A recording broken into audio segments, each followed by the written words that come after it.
Today I'm going to show you how to crop in Affinity Photo, and then I'm going to show you a few specifics about ways you can alter the way you're cropping and what you're cropping for. So to start off with, we need to go up to Photo Persona, which is the icon up here. It's the one to the extreme left. Make sure you're in that because that's where the crop tool is. And you'll see here there's a bunch of icons to the left side. The fourth icon right here, this is the crop tool. So when we select this, it brings up the cropping frame right here. Now, I always leave it on thirds grid by default. The overlay is over here on the right. So I think by default it doesn't even have that grid on it, and so you can actually do the crop by moving this frame around. I like the thirds grid on here. There are a bunch of other grids over here as well that you can use depending on what you like, including this diagonal and the golden spiral.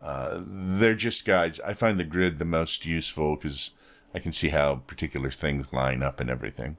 So that's what I use by default. So if you don't see this when you're cropping initially, you just go over here to overlay and set that to the grid if you want the grid. The other thing that I like to make sure that I have set is the mode to original ratio. And I think it may be set by that by default. It remembers the settings. And when you crop something, some of these settings it will remember. So when you come back, it probably default to them. So with the original ratio, it keeps the ratio the same as when I shot the photograph. So whether I grab this corner square to move it, or whether I grab this square to the right, keeps the size the same. And the nice thing about that is usually when I crop, it depends on how you want to crop, but when I crop, I want to keep the ratios the same size. So if I'm framing something, it's the same size. I use the same size mat. If I have a group of pictures I want to put together, and some of them I might not need to crop, and I might crop a few slightly, then it's going to be the same ratio and size and everything, so it will match.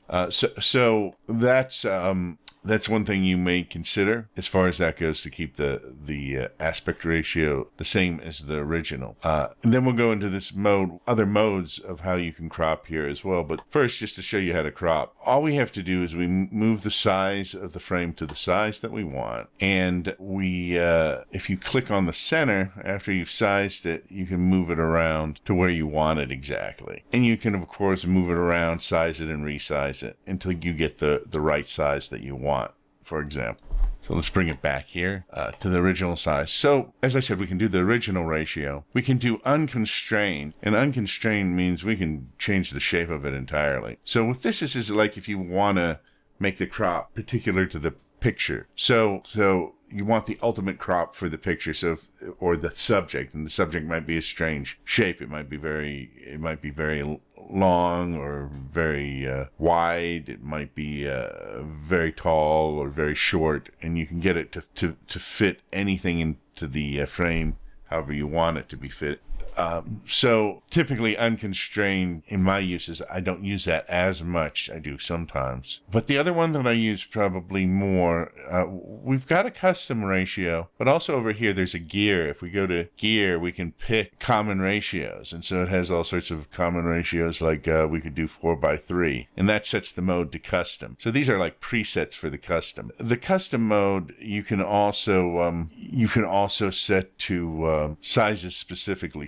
So if you have a ratio that is 4:3 and we want it 5:3, we can just go put the 5 in, hit enter, and it will change the ratio there in units as well. So that way you can get a custom ratio. If you're given something like, if you're doing something for social media and you want something that's like a ratio of 800:300, or they give you 800:300 pixels, you can do that and we'll put it into the correct ratio. So that sizes it. Now that doesn't size the pixels, it just puts it into the ratio of 800:300, because this is really just a ratio up here. It's not a unit of pixels. So sizing that, another video, the image size and getting it to the right resolution and the right pixels per side, is another video that I will do. So anyway, let's go back here to the original ratio and finish cropping this. So say we size it to what we want and we get it and we move it to where we want on the image. Say this is the crop that we want right now. All we have to do to finish the crop off is go up to the left, click apply, and now we have the final crop. And so we can save this into whatever image format or whatever we want. And we can actually save it, go up and save it into Affinity Photo so that we have this particular crop and image edit saved, or we can export it to whatever format that we want to use it to.